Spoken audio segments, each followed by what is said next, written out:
Muy buenas tardes, hoy estamos reunidos con un grupo de jóvenes que estudian teología de la Misión Carismática Internacional. Ellos están muy interesados en la historia de Colombia y venimos a hacerles una presentación. Nuestro grupo está conformado por Geraldine León. Hola, mi nombre es Javier González. Mi nombre es Diana López. Mi nombre es Jonathan Cifuentes. Y por último, Jessica Villalba. Somos estudiantes de Administración Pública de la Escuela Superior de Administración Pública de la clase de Historia 1. Hola, buenas tardes, gracias a todos por venir.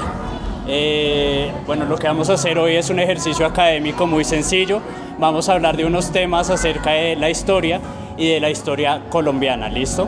Este grupo está conformado por Geraldine Rubiano, por Jonathan, por nuestra compañera Jessica, por nuestra compañera que está en la cámara Diana y por mí, Javier González. Entonces pues les agradecemos nuevamente su participación en este espacio. Va a iniciar nuestra compañera Geraldine, entonces pues gracias Geraldine. Buenas tardes, para comenzar quiero hacerles una pregunta. Para ustedes, ¿qué es la historia? Para el niño, ¿qué es la historia? Averiguar lo que hemos transcurrido dentro pues, de nuestro periodo de vida, de ser humano. Es una historia del periodo de vida, ¿sí? No sé, por aquí, ¿sabes qué es la historia? Es algo que sucedió en la vida pasada y que ha marcado en el transcurso de toda una generación. Bueno, pues la historia, bueno, todos tenemos una historia, ¿cierto? Nuestros antepasados tienen una historia, nosotros tenemos una historia y somos una construcción de lo que la familia nos ha inculcado, de lo que la sociedad nos ha inculcado, ¿sí? Hoy vamos a tratar sobre unos autores como lo es Nietzsche. Bueno, ustedes, Nietzsche nos habla de que la historia del animal, ¿sí? Que ellos van evolucionando, pero que no tienen memoria, a diferencia de nosotros los humanos, que pues sí tenemos memoria y somos esa construcción de cada uno de nuestros recuerdos, ¿sí? Entonces vamos a pasar a hablar autor por autor. El siguiente autor del cual les quiero hablar es un autor que se llama Edward Carr. Edward Carr tiene una idea acerca de la historia y dice que no se puede tener una historia objetiva, o sea que no hay una sola versión de la historia, sino que hay diferentes versiones de la historia y todo esto depende del historiador, es decir, dependiendo de la persona que cuente la historia vamos a tener una historia diferente a la que nosotros conocemos, pero también habla acerca de unos conceptos que son los hechos históricos. Los hechos históricos son como hechos relevantes que no se pueden cambiar en la historia, es decir, una historia siempre debe tener unos hechos que no se pueden cambiar y que van a ser como la columna vertebral de la historia. Entonces para ver si podemos entender un poco esta dinámica necesito 5 voluntarios para hacer un ejercicio rápido, ¿listo? ¿Quién me quiere colaborar? Tenemos 1, 2, 3. ¿Listo? ¿Alguien más me quiere colaborar? Es un ejercicio, es una dinámica súper sencilla, vamos a hacer un juego de el teléfono roto. Listo, con 4 personas vamos a hacer la dinámica, gracias. Entonces, la dinámica va a ser muy sencilla. Yo les voy a leer un fragmento de una historia. Vamos a jugar al teléfono roto. Se la voy a decir a la primera persona y la persona se la va a transmitir a las otras personas. Y al final, la persona que está en la cola de la fila nos vas a decir qué te llegó a tus oídos. ¿Listo? Bueno, entonces, ¿me tienes? Daniel. Daniel. Voy a leer solamente un párrafo de la historia y después se la transmito a ellos para que recuerden. Listo. Fábula del mar en los ojos, del autor Marcos Tulio Aguilera. Un hombre que era extranjero hasta de sí mismo se enamoró de una mujer extraña y se lo dijo, pero ella era una mujer muy solitaria, indiferente, con pájaros en la cabeza. Si me quieres, le dijo, yo no sé si pueda quererte. Y como podré convencerte de que me quieras, preguntó el hombre, yo no conozco el mar, dijo la mujer. No conozco el bosque ni la selva y sueño con orquídeas desde que las oí mencionar. He vivido en mi casa desde que nací y no he ido más allá de los límites de mi jardín. Mira, lo que recuerdes es la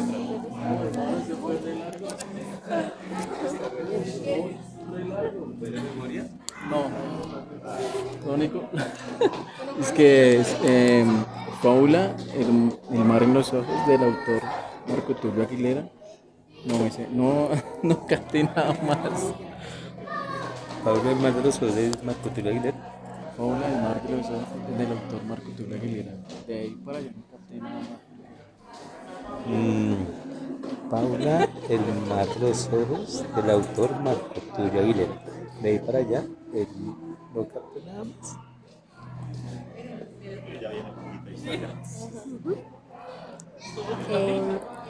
Paula y el mar rojo. Paula y el mar rojo. Entonces ahí en adelante pues cambió algo y después ahí en adelante no cambió nada. Y ya. Espera, ¿la perra retira otra vez? No, bueno, sí, está bien. Es que no le entendí mucho. Bueno, no. No, ya.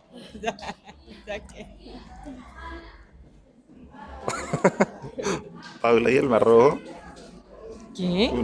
Paula y el mar rojo. Una vez hizo no sé qué y pues así. Es que no. Listo. Paula y el mar rojo. Listo, ¿me recuerdas tu nombre, por favor? Bueno, Adriana, ¿qué fue lo que alcanzaste a entender de la historia que te comentaron? Que Paula y el mar rojo hizo no sé qué cosas. Bueno, Así listo. me llegó la información. Ok. Bueno, muchas gracias a nuestros colaboradores voluntarios. Un aplauso para los voluntarios, por favor. Bueno, les voy a leer entonces el fragmento de la historia para que veamos si se parecen algo a lo que nuestros voluntarios estaban comentando. Listo, entonces es una fábula que se llama El mar en los ojos, de Marco Tulio Aguilera. El primer párrafo de esta fábula dice: un hombre que era extranjero hasta de sí mismo se enamoró de una mujer extraña y se lo dijo, pero ella era una mujer muy solitaria, indiferente, con pájaros en la cabeza.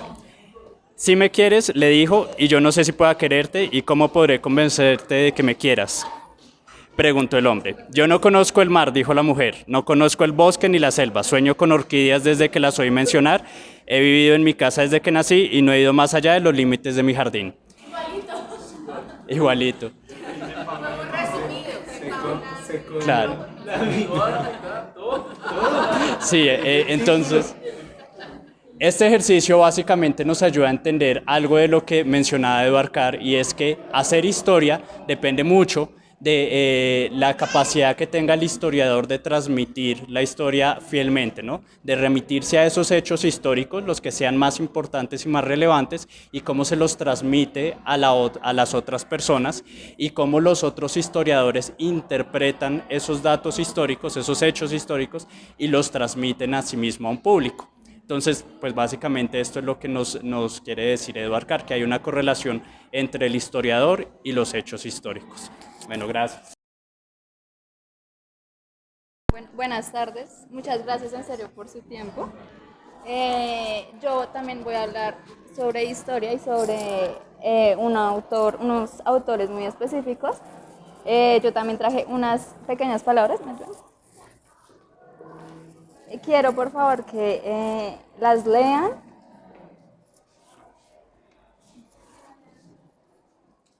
Y pues si desean me pueden colaborar, no sé, como que es lo primero que ustedes piensan o se les viene a la mente cuando leen estas palabras. No sé si alguien quiera decir. Digamos sobre familia, sobre trabajo, ¿consideran? ¿Qué es lo primero que se te viene cuando hablamos de familia? Familia es el vínculo perfecto pues, que Dios ha creado, el hombre, la mujer y sus hijos, para la sociedad, para vivir en la sociedad. Okay. ¿Alguien más? Sobre... Clases sociales. Bueno.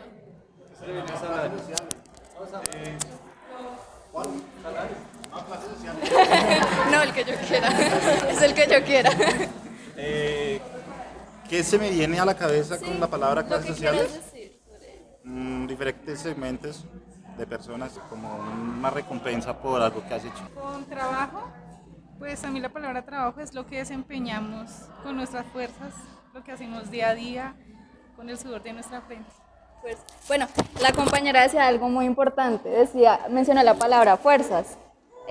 Nuestro autor, el autor que hace referencia y que quiere explicar un poco sobre historia, se basa en toda esta transformación que ha tenido el ser humano al pasar el tiempo y de las fuerzas productivas, como lo comentaba la compañera, que ha hecho para conseguir trabajo, los intereses económicos que tienen los humanos para transformar la naturaleza y la tierra para conseguir medios económicos, para vestir, para comer, para todo.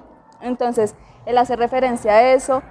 También respecto a revolución, a clases sociales, él habla mucho sobre todos los procesos de transformación que ha tenido diferentes gremios o organizaciones básicamente en pro de transformar y de ir en procesos respecto a los humanos. Entonces nosotros conocemos muchos hechos históricos como la Revolución Francesa, la Revolución Industrial, que han sido muy importantes en lo que somos ahora y en la historia como tal de la humanidad, ya que sin estos procesos no tendríamos lo que tenemos ahora y pues todos los procesos que nosotros ahora realizamos, como el salario, el trabajo, la remuneración por nuestra fuerza productiva.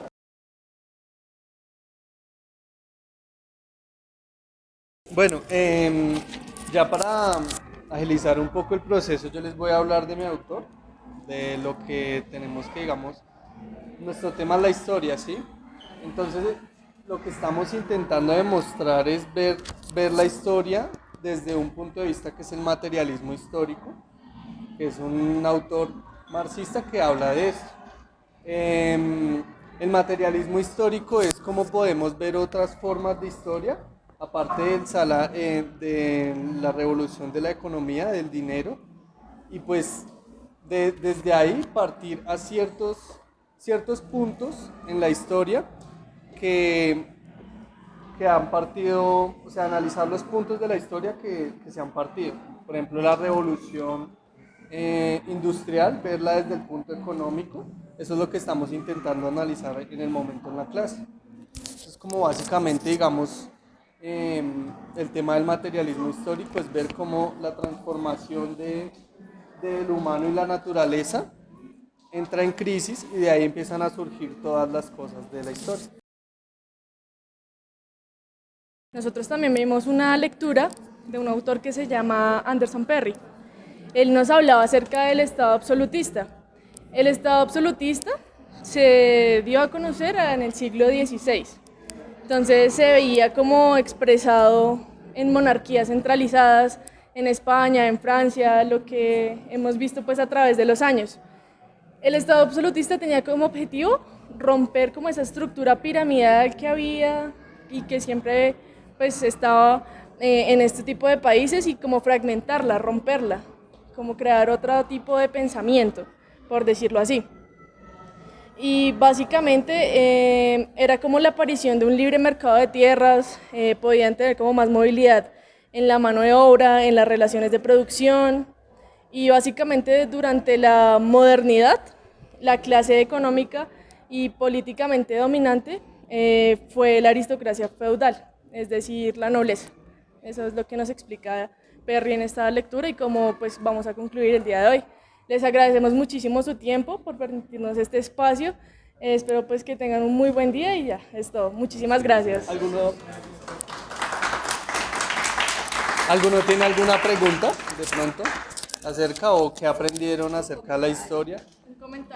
Un comentario adicional, si les sirvió de pronto de algo esta charla, ver la historia desde otras perspectivas. ¿Alguien nos quiere colaborar?